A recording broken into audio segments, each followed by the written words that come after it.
आज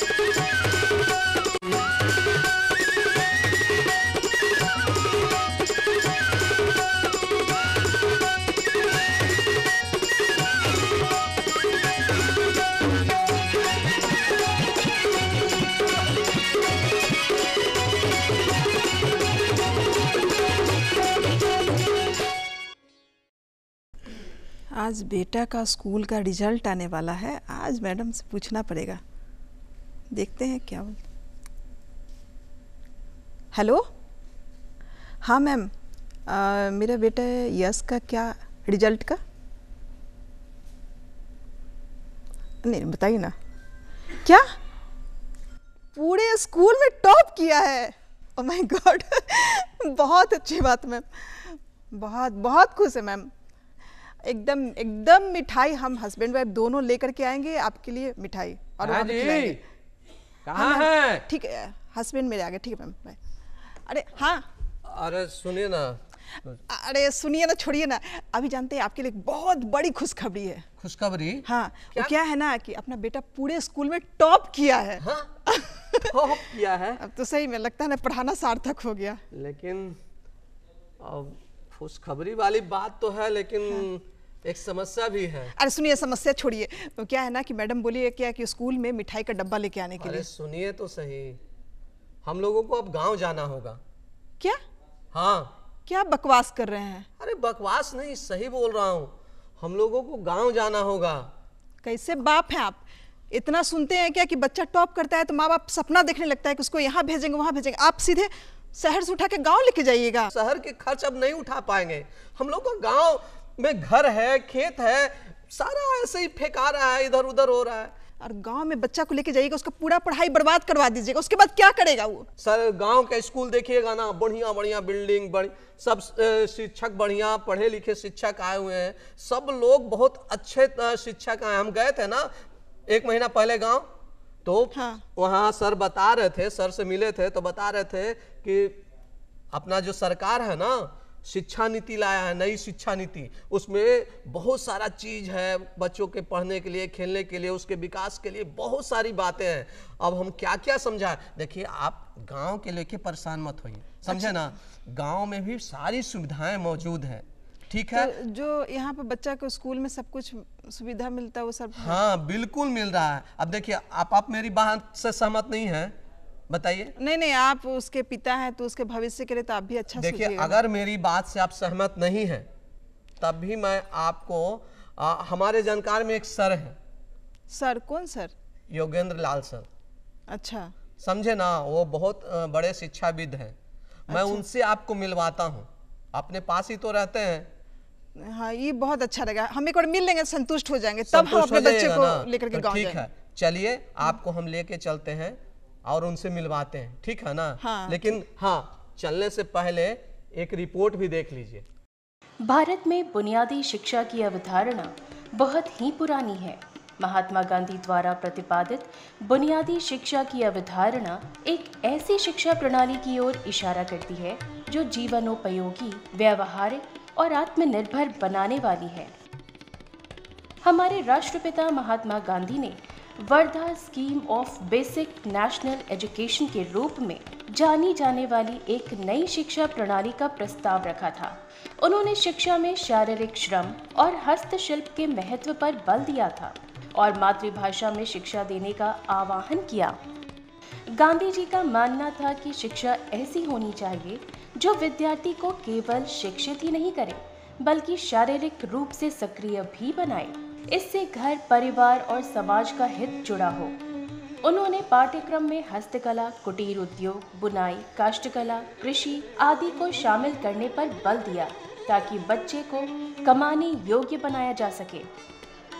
हमारा देश भारत गांव का देश है और देश के वास्तविक समृद्धि के लिए गांव का विकास नितांत जरूरी है। ऐसे में बुनियादी शिक्षा की अवधारणा ग्रामीण बच्चों के लिए उपयोगी और व्यवहारिक मॉडल प्रस्तुत करती है। उदाहरण के लिए, एक किसान परिवार का बच्चा यदि स्कूल में कृषि संबंधी जानकारी प्राप्त करता है तो वह इससे अपने घर और खेत में उपयोग कर सकता है। इससे उस परिवार की आय बढ़ेगी और साथ ही भविष्य में बच्चे को रोजगार की चिंता भी नहीं करनी पड़ेगी। इससे न केवल उसकी सृजनात्मकता विकसित होगी, बल्कि वे आर्थिक रूप से भी आत्मनिर्भर बनेंगे। इसके अलावा बुनियादी शिक्षा का उद्देश्य केवल साक्षरता नहीं, बल्कि चरित्र निर्माण और नैतिकता को विकसित करना भी है। हालांकि आज भारत में शिक्षा का स्वरूप काफी बदल चुका है और आधुनिक तकनीक, डिजिटल लर्निंग और वैश्विक मामलों पर आधारित पाठ्यक्रम अपनाए जा रहे हैं। फिर भी गांधी जी की बुनियादी शिक्षा की अवधारणा आज भी अत्यंत प्रासंगिक है, विशेष रूप से ग्रामीण भारत के लिए। भारत सरकार की राष्ट्रीय शिक्षा नीति 2020 में भी बुनियादी शिक्षा की मूलभूत बातों को पुनर्जीवित किया गया है, जैसे मातृभाषा में शिक्षा, कौशल आधारित शिक्षा, समावेशी और लचीली शिक्षा प्रणाली आदि। बुनियादी शिक्षा की कुछ खास बातें हैं जो आज भी प्रासंगिक हैं, जैसे बुनियादी शिक्षा एक क्रिया प्रधान शिक्षा है जिसमें संपूर्ण ज्ञान का आधार अनुभव को माना गया है। बुनियादी शिक्षा में बालक को प्राधान्यता दी जाती है, न कि पढ़े जाने वाले पाठ्य विषयों को, क्योंकि ऐसा समझा जाता है कि बालक का स्वाभाविक विकास किसी गुण को सीखने से ही हो सकता है। यह घर, स्कूल और सामाजिक जीवन में पूर्ण सामंजस्य स्थापित करने पर ध्यान केंद्रित करता है। बुनियादी शिक्षा शारीरिक श्रम का सम्मान करता है, क्योंकि माना जाता है कि शारीरिक श्रम से बालक उत्पादक कार्य में सिद्धहस्त हो सकते हैं। इस शिक्षा प्रणाली में समस्त विषयों की शिक्षा किसी कार्य या हस्तशिल्प के माध्यम से दी जाती है, जैसे कृषि कार्य, कटाई, बुनाई, हस्तशिल्प, मछली पालन, जीवन विज्ञान, शारीरिक विज्ञान आदि। वास्तव में आज जब शिक्षा प्रणाली केवल डिग्री और परीक्षा केंद्रित बनकर रह गई है, तब नई शिक्षा नीति में बुनियादी शिक्षा के सिद्धांत को शामिल करना बेहद सराहनीय कदम है।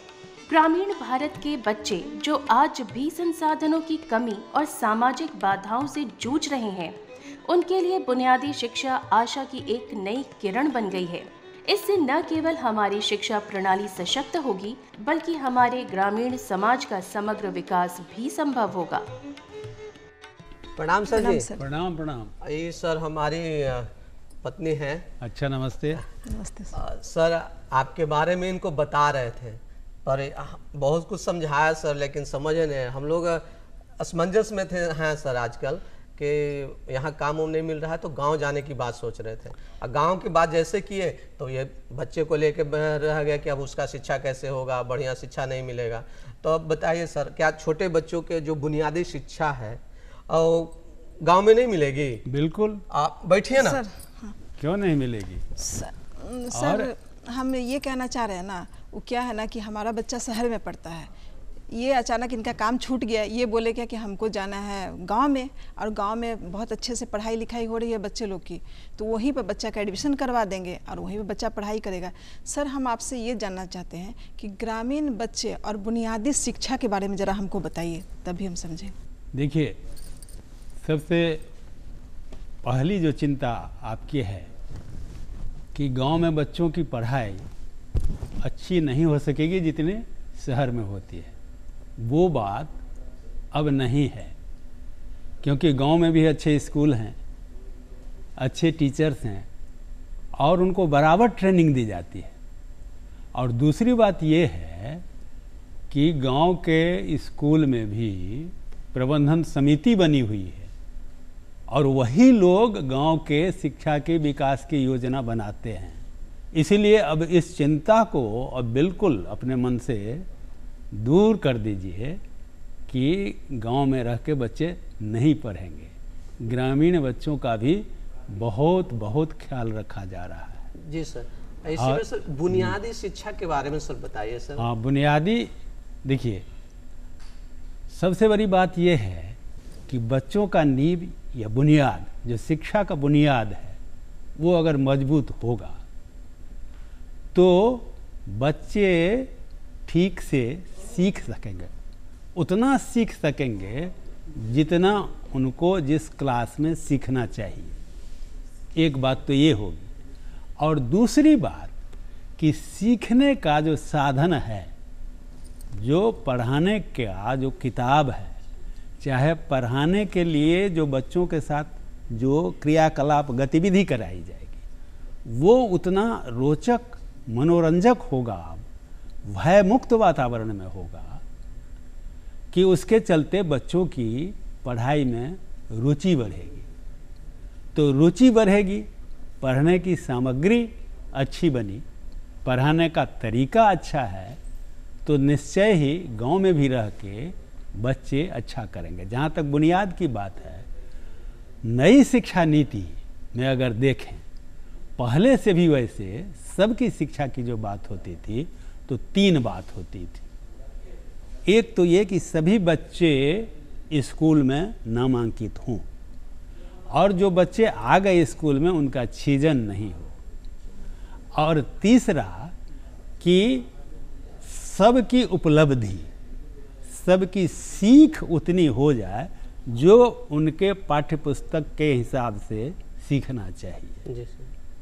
तो ये 3 बातें थी, और इसी 3 बात को मजबूती से पकड़ने के लिए, मजबूती से लागू करने के लिए नई शिक्षा नीति में 2 बात हुई है। सर, नई शिक्षा नीति आप बार बार बोल रहे हैं सर, तो ये जो सरकार की नई शिक्षा नीति आई है, इसमें बुनियादी शिक्षा को लेकर कैसी रणनीति अपनाई गई है, इसको लेकर सर थोड़ा विशेष रूप से बताएं। निश्चित, बहुत बहुत अच्छा प्रश्न आपका है, बड़ी अच्छी जिज्ञासा है। जी सर। नई शिक्षा नीति में जो 2020 में आई है, उसमें उससे पहले की जो पृष्ठभूमि है वो ये है कि नई शिक्षा नीति के आने से पहले बच्चे जो स्कूल में पढ़ते थे उनके सीखने में बहुत बड़ा अंतर रह जाता था। जितना सीखना चाहिए और जितना सीखते थे वो उसमें बहुत बड़ा अंतर था, कम सीख पाते थे। और ख़ास तौर से जो उपलब्धि का आकलन होता था, जांच होता था, तो ये देखा जाता था कि जो बच्चे वर्ग 5 में चले गए वो वर्ग 2 के पुस्तकों को ठीक से नहीं पढ़ पा रहे हैं, जो बच्चे वर्ग 8 में चले गए वो वर्ग 5 के पाठ्य पुस्तक को ठीक से नहीं पढ़ पा रहे हैं। तो नई शिक्षा नीति इस समस्या के हल के लिए 2 विशेष बात पर बल दिया। तो खास तौर से जो नई शिक्षा नीति में जो हम बात करते हैं कि बुनियादी साक्षरता और अंक ज्ञान, उसको अंग्रेजी में FLN कहते हैं। अच्छा। Functional literacy and numeracy. ये सर FLN क्या है सर? FL इसमें क्या किया, कैसे क्या ये नीति है शिक्षा नीति का? हाँ, बताते हैं। ये जो है ये मुख्य रूप से इस बात के लिए है कि जो बच्चों को सीखना चाहिए वो जो निर्धारित पाठ्यक्रम के हिसाब से, निर्धारित जो दक्षता है उसके हिसाब से सीखे, और सभी बच्चे सीखें, चाहे किसी भी जाति के हों, किसी भी वर्ग के हों, सामान्य बच्चे हों या अपंग बच्चे हों, चाहे कहीं भी रहने वाले हों, लेकिन सब के सब बच्चे पूरा सीख सकें। पहली बात तो ये है बुनियादी साक्षरता के अंतर्गत। और दूसरी बात ये, और उसमें कम से कम जोर घटाव उसको बनाना आ जाए, और दूसरा कि पुस्तक पढ़ना आ जाए समझ के साथ। नई शिक्षा नीति में जिस बात पर जोर है कि पढ़ ही लिया तो काफ़ी नहीं है, रट लिया वो काफ़ी नहीं है, समझे, उस पर जो प्रश्न पूछा जाए उसका उत्तर दे सके, उसमें जो संदेश है उसको ग्रहण कर सके। तो बुनियादी साक्षरता में अब इन सारी बातों की ओर विशेष ध्यान है, और बुनियादी साक्षरता के माध्यम से जो बच्चे सीखेंगे उसके लिए जो व्यवस्था की गई है उसमें भी नई बातें हैं। वो नई बातें क्या हैं कि अब केवल पाठ्य पुस्तक के सहारे, जो शुरू से हम लोग पढ़ाते आ रहे हैं वर्ग में, केवल वही तरीका नहीं रहेगा पढ़ाने का। अब डिजिटल एजुकेशन का नाम सुने हैं? डिजिटल, तो डिजिटल एजुकेशन भी होगा और वो पारंपरिक तरीका जो सिखाने का पढ़ाने का है वर्ग में वो भी होगा। पाठ्यपुस्तक से भी पढ़ेंगे लेकिन कंप्यूटर से भी पढ़ेंगे। श्रव्य दृश्य सामग्री से पढ़ेंगे। एक कहते हैं आईसी मटेरियल। आईसी मटेरियल का मतलब होता है information education and communication material जी।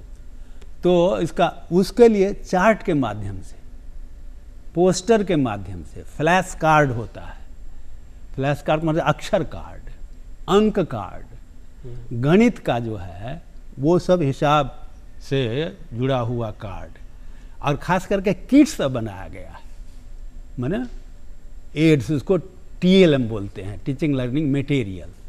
ये सारे चीज़ जो है BRC में SRC में निर्माण करके और उसके माध्यम से पढ़ाने की बात होती है। तरह तरह के जो प्रयोग हो रहे हैं वो इसलिए हो रहे हैं कि उन सारे चीज़ों में बच्चों का मन आकर्षित हो, मन लगे, और वो जो है पढ़ाई छोड़ के अब भागे नहीं। जो बच्चा आ गया वर्ग 1 में वो 12वीं तक रहे, और वर्ग 1 में आने से पहले अब बच्चे को जो पूर्व बालपन शिक्षा कहते हैं, 3 वर्ष के उम्र में ही उसके खेल के साथ, मनोरंजन के साथ पढ़ाई का भी जो तरीका है वो शामिल कर दिया गया है। अच्छा सर, एक चीज़ और पूछना चाहते हैं सर, निपुण मिशन का मिशन क्या है? हाँ, निपुण।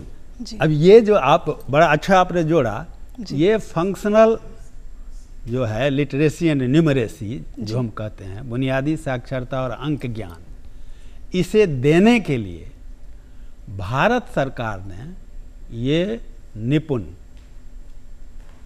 भारत मिशन की स्थापना की है।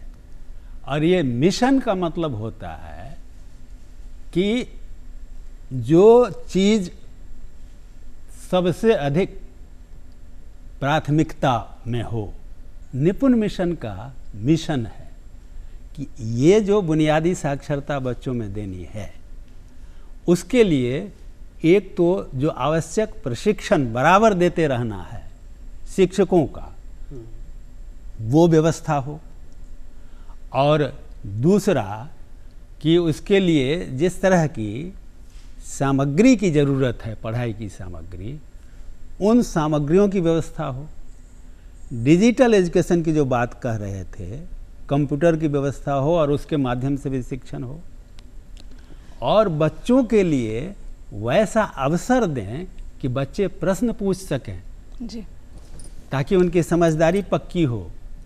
बच्चों को अवसर मिले अपने साथियों के साथ खेल खेल में मनोरंजन करते हुए, गीत गाते हुए, कविता को गाते हुए, कहानी को सुनते हुए, पढ़ाई का आनंद लेते हुए जो है वो पढ़े और सब पढ़े। और ये स्कूल में हेडमास्टर की जिम्मेवारी दी गई है कि ये मुकम्मल शिक्षा जो है वो हो, ताकि सभी बच्चे एक समान सक्षम हों अपने बुनियाद को मजबूत करने के लिए जो दक्षता उन्हें हासिल करनी है वो हासिल करें। बहुत अच्छी बात बताई सर कि बच्चों को बुनियादी शिक्षा के लिए और उसके समग्र विकास के लिए हमारी सरकार बहुत जागरूक है और पहल कर रही है। बात तो आगे समझ। हाँ, सर ने बहुत अच्छी जानकारी दी। सर आप यहाँ आए और इतनी अच्छी जानकारी दी, इसके लिए बहुत बहुत धन्यवाद। बहुत बहुत धन्यवाद आप लोगों को भी। तब बात सबके आई ना समझ में सर कि गांव जाए से अब नहीं ना कतराना है। एकदम नहीं, जब गांव में इतनी सारी सुविधा ग्रामीण बच्चों के साथ हमारे बच्चों को भी मिलेगी तो क्या जरूरत है शहर में रहने का? क्यों नहीं हम अपने गांव में रहेंगे? बिल्कुल, हम लोग जाएंगे। हाँ, अब इतनी अच्छी बात हो गई तो वही आपके लिए एक बहुत अच्छा सुंदर सा सुनते हैं लोकगीत। हाँ ठीक।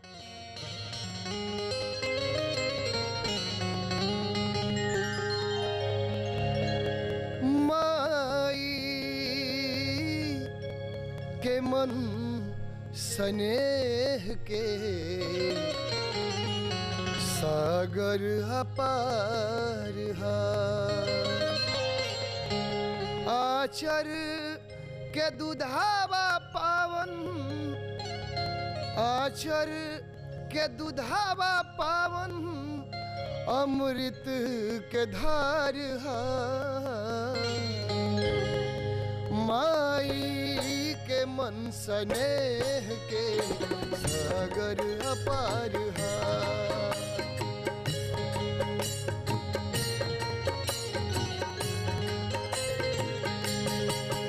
माई के मन स्नेह के सागर अपार हा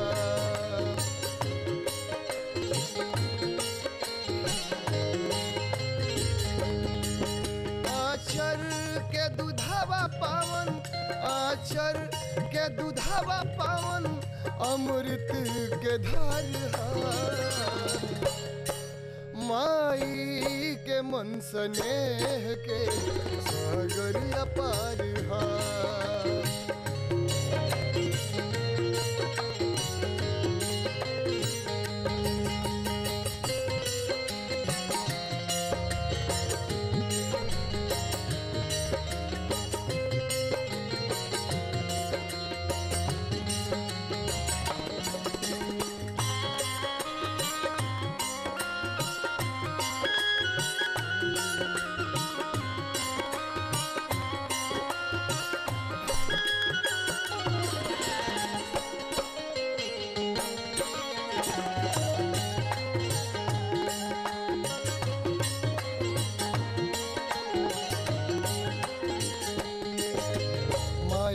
करेली सृष्टि बेटवा पे राखे दृष्टि हो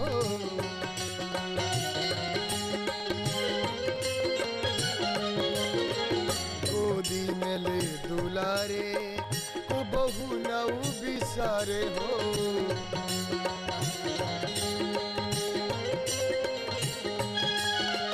माये करेली सृष्टि बेटवा पे राखे दृष्टि हो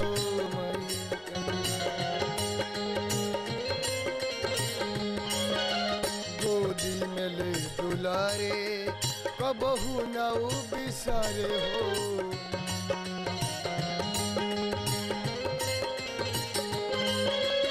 लौके ना जब सहारा लौके न जब सहारा तब माये आधार हा माई के मन स्नेह के सागर अपार हा